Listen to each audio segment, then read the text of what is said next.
करी हो, जाए के तो पड़बे करी। अगर खाए के बाद तो कमाए के तो पड़बे न करी। हाँ बात तो सही बा, लेकिन सुनी सुनावा।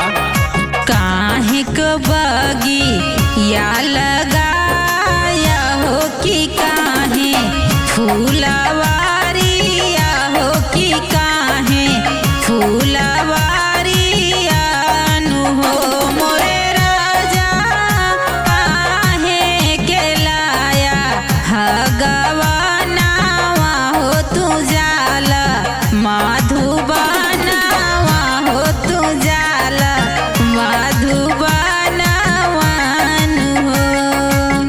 अरे काहे इतना परेशान हो, हम बतावत ही ना, सुना।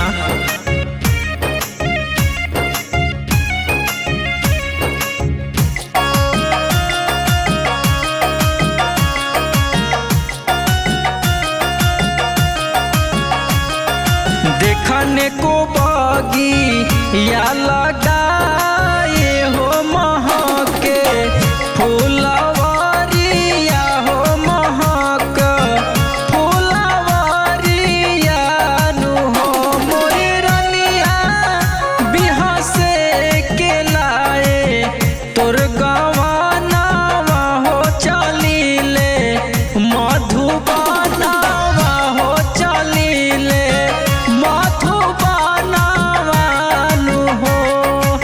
जब आपके जही के रहल तो का करे के हमार गौना करौनी है ना न करावे के चाहत रहे, हम के करे सहारे रहब।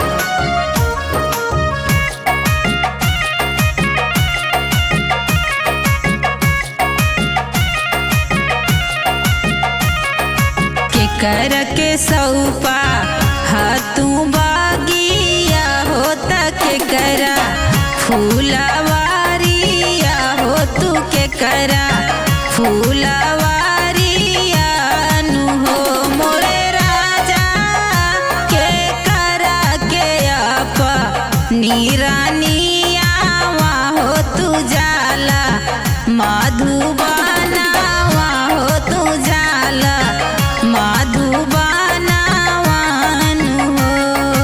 अरे परेशान मत हुआ, तो के कैसे रहे के है हम बतावत ही ना, सुना। अरे का सुनी, खाली मेन मेन बतिया के हमके मिला ले हिला। अरे ऐसन बात ना है, सुना।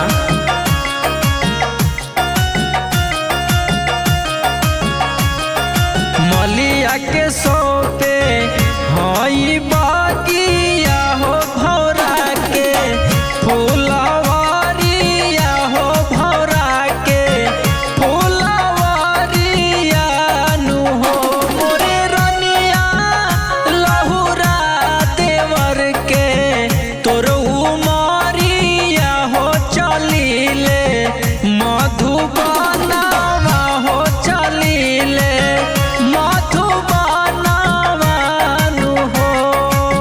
कुल मिला के आप हमार बात मानिहन नहीं, जइहन ना जइहन तो तनी हई हो सुनत जाए। अरे सुनते तो हैं, सुनावा।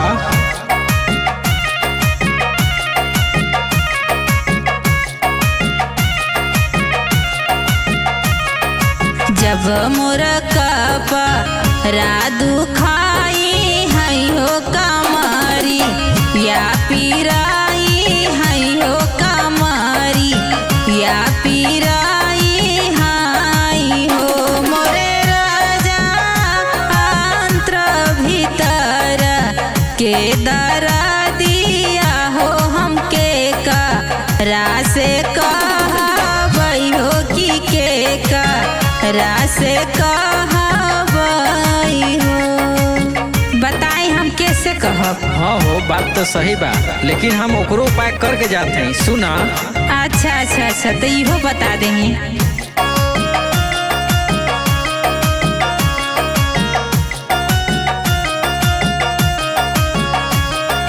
जब तोर कप रातू खाई है हो कमारी या पिराई है हो कमारी या पिराई है नु हो मोरे रनिया अंतर भीतर के